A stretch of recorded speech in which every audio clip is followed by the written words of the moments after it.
नमस्कार दोस्तों, आज हम अगले हफ्ते रिलीज हुई फिल्म पोनियन सेल्वन के बारे में एक्सप्लेन करने वाले हैं। ये एक हिस्टोरिकल ड्रामा मूवी है। तो चलिए कहानी शुरू करते हैं। फिल्म के शुरुआत में हमें बताया जाता है कि आज से 1000 साल पहले चोल साम्राज्य में एक राजा सुंदर चोल के 2 बेटे थे और एक बेटी थी। बड़े बेटे का नाम आदित्य करिकालन और छोटे बेटे का नाम अरुणमोजी था, जिसे पोनियन सेल्वन भी बुलाया जाता था। तंजोर के महल में चोल वंश के राजा सुंदर चोला बीमार हो जाते हैं। इधर बड़ा बेटा आदित्य पल्लवों से युद्ध करने निकले थे।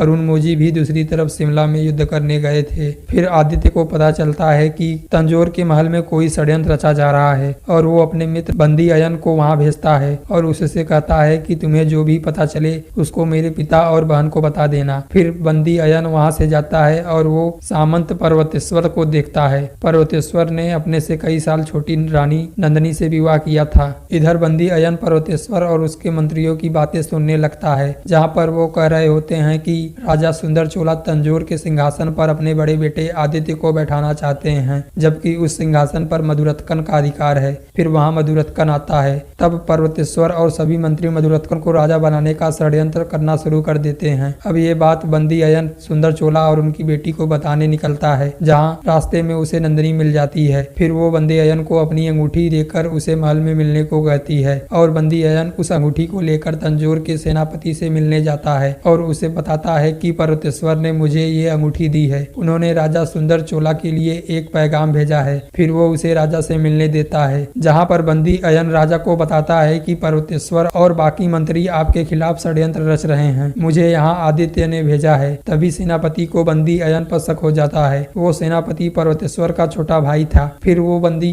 अयन को अपने साथियों के साथ कैद करने के लिए भेजता है, लेकिन बंदी अयन उन्हें चकमा दे वहां से भाग जाता है और वहां से सीधा नंदिनी के महल में पहुंच जाता है और नंदिनी को बताता है कि वो आदित्य की बहन से मिलने आया है, उसे कुछ बताना है। तब नंदिनी उससे कहती है कि पैगाम कुंदाबाई तक पहुंचाने के बाद वो जो भी कहे उसे सबसे पहले मुझे बताना। फिर वहां पर्वतेश्वर आ जाता है और वो सेनापति उससे पूछता है कि आपने किसी को भेजा था अपनी अंगूठी देकर राजा से मिलने। फिर पर्वतेश्वर कहता है नहीं, मैंने किसी को नहीं भेजा, उसे जल्दी पकड़ो और मेरे सामने लाओ। फिर वो नंदिनी से मिलने जाता है और हमें पता चलता है कि नंदिनी ने पर्वतेश्वर से विवाह इसलिए किया था कि वो अपने प्रेमी वीर पांडियन की मौत का बदला ले सके। उसे आदित्य ने मारा था। फिर वो अपने एक साथी को अरुणमोजी को मारने भेजती है। दूसरी तरफ बंदी अयन राजकुमारी कुंदबई से मिलता है और उसे पर्वतेश्वर के द्वारा किए जा रहे षड्यंत्र की जानकारी देता है। फिर कुंदबई उसे शिमला जाकर अरुणमोजी को यहाँ महल में लाने को कहती है। इधर मधुरत्कन की माँ उसे सिंहासन का मोह छोड़ देने को कहती है, क्योंकि उसके पिता ने अपनी इच्छा से राजा सुंदर को सिंहासन दिया था, पर वो उन्हें अपमानित कर वहां से चला जाता है। उसे हर हाल में सिंहासन चाहिए था। दूसरी तरफ आदित्य के ज्यादा युद्ध लड़ने के बाद उसके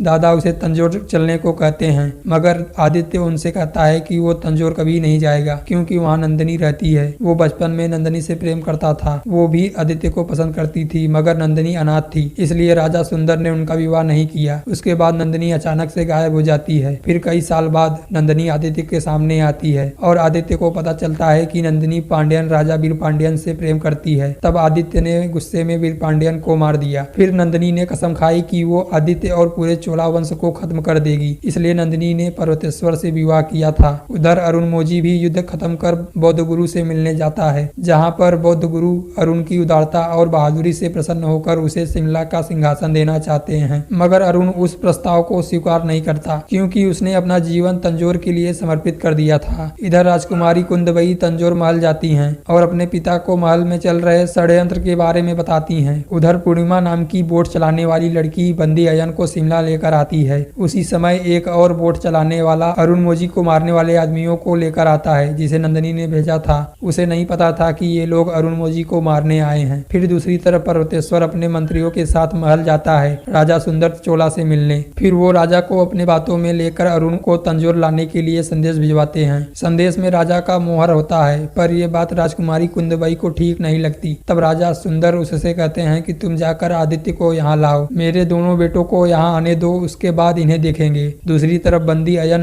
राजकुमार अरुण यानी पोनियन सेल्वन से मिलता है और उन्हें राजकुमारी का संदेश देता है। साथ ही राजकुमारी बंथी का पत्र भी देता है। इन्हीं से अरुण की शादी होने वाली थी। फिर अरुण और बंदी अयन महल की तरफ जा रहे होते हैं, तभी दोनों पर हमला हो जाता है और दोनों को बंदी बना लेते हैं। तभी वहाँ मोहनी माँ उन्हें बचा लेती हैं। ये वही मोहनी माँ थी जिन्होंने जिन्होंने राजकुमार अरुण को बचपन में पौनी नदी में डूबने से बचाया था। तभी से अरुण को पोनियन सेल्वन भी बुलाया जाता है। इधर राजकुमारी कुंदबई भी आदित्य को लेने उसके पास पहुंच जाती है, पर आदित्य वहां जाने से मना कर देता है। तब कुंदबई उससे कहती है कि अरुण को महल लाने के लिए पिताजी ने संदेश भेज दिया है, तुम भी चलो ताकि महल में चल रहे विद्रोह को दूर किया जा सके। पर आदित्य जिद्दी था, फिर भी वो महल जाने से मना कर देता है। इधर पूर्णिमा देखती है कि राजा के सिपाही अरुण को लेने आए हैं। फिर दिखता है कि नंदिनी के भेजे गए आदमी राजा महेंद्रन से मिलने जाता है। वो आदमी राजा को बताता है कि तंजोर की सेना अरुण को यहाँ से ले जाने आई है, मगर आप हमारा साथ देंगे